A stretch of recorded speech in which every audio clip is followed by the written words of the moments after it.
fueras tú mi hermano, no habría tenido piedad. Si no fueras tú mi hermano, jamás te volvería a mirar. Cette semaine, si vous êtes amateur de football, vous avez entendu parler de l'arbitrage vidéo avec le match France-Espagne. C'était une tentative pour voir si ça marchait. Apparemment, ça a plu, en tout cas aux arbitres. Mais là, Yann Lavoie va vous parler de nouvelles technologies qui vont permettre de voir un match différemment. Oui. Alors, c'est exactement le terme, voir le match différemment. Deux façons de consommer le sport complètement différents. Alors, c'est vrai qu'on a à la base pensé à nous, téléspectateurs, mais en voyant l'une des deux technologies, vous penserez forcément à l'arbitrage vidéo. Et vous allez voir que toutes les polémiques autour de cet arbitrage vidéo vont peut-être sauter parce que tout va être vraiment simplifié avec cette technologie.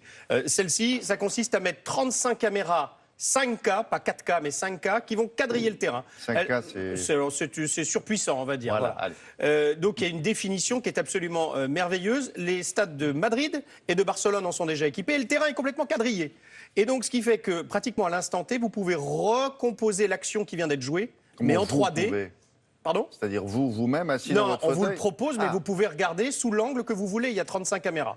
Et donc, vous allez tout revoir en 3D. Exactement, les joueurs sont arrêtés, vous les faites avancer. Enfin, non, vous voyez ça, c'est tout. vous avez un appareil pour ça. Vous avez une on vous le télécommande. on vous le propose et vous pouvez le faire avancer. Mais ça veut dire que sur de l'arbitrage vidéo, l'arbitre vidéo qui sera dans une cabine pourra lui aussi regarder et dans la seconde vraiment étudier ça. Et alors l'autre va peut-être plus vous amuser. Et ça existe déjà notamment sur le basket américain, vous allez le voir. C'est une caméra 180 degrés, voire 360 degrés qui est posée dans les tribunes ou sur le banc de touche. Vous mettez un casque de réalité virtuelle, eh bien vous êtes assis sur le banc de touche à côté des joueurs ou en tribune à côté de, je sais pas, Robert ou je ne sais qui, et vous vivez le match dans votre canapé mais dans les tribunes à côté d'eux. Voilà, et donc, ça vous permet d'avoir une meilleure vue, un angle oui, différent. Et puis c'est surtout rigolo, c'est que si vous êtes dans la tribune des supporters, dans votre canapé, c'est quand même rigolo. La caméra prend la place d'une personne finalement dans la tribune.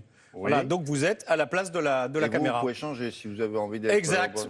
J'en ai marre d'être dans les populaires, je veux aller un petit peu dans l'autre coin, j'y vais. Et c'est surtout sur le banc de touche, ils ont mis une caméra sur le banc de touche, vous êtes à côté des joueurs qui se lèvent au basket pour aller jouer. Alors, on vous le propose, regardez ce que ça a donné, mais ce sera très certainement une nouvelle façon de consommer le sport. C'est déjà arrivé aux États-Unis.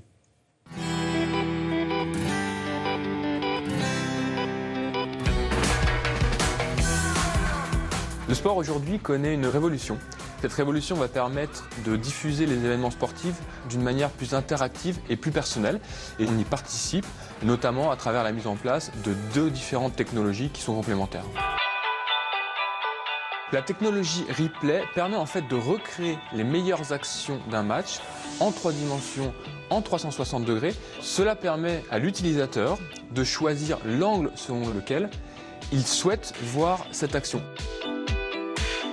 Pour que cette technologie soit mise en place, et c'est le cas actuellement en Europe dans 2 stades de foot qui sont celui du Real Madrid et du FC Barcelone en Espagne, il est nécessaire d'installer 35 caméras qui ont chacune une définition de 5K, qui vont quadriller le terrain et prendre l'ensemble du match en 360 degrés et en 3 dimensions. Et ainsi le proposer aux téléspectateurs, que ce soit dans le stade ou directement sur leur canapé.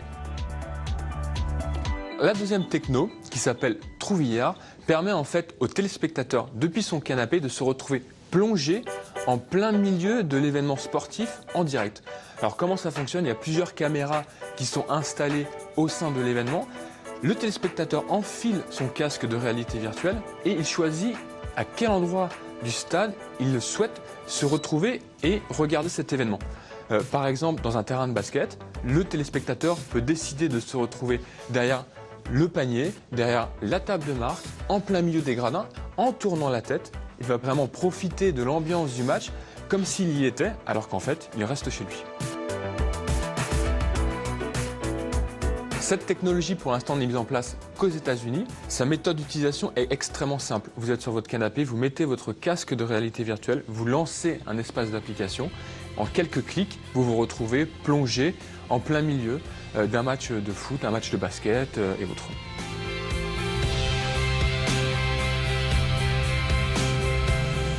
Alors ça, Ah oui, ça mais là, vaut, ça marche pour les spectacles. ça aussi, vaut alors. effectivement, c'est ce qu'on voulait vous montrer en ouverture, c'est que ça ne marche pas que pour le sport, ça peut marcher bien sûr pour toutes sortes de spectacles. Bien évidemment, il suffit juste d'implanter la caméra. En ce qui concerne le sport, après, grosse discussion entre les détenteurs des droits, les détenteurs de stades, les clubs, etc., etc. Mais je pense qu'on y arrive. Bon, à suivre. Merci beaucoup, Yann. La météo maintenant avec Valérie Maurice.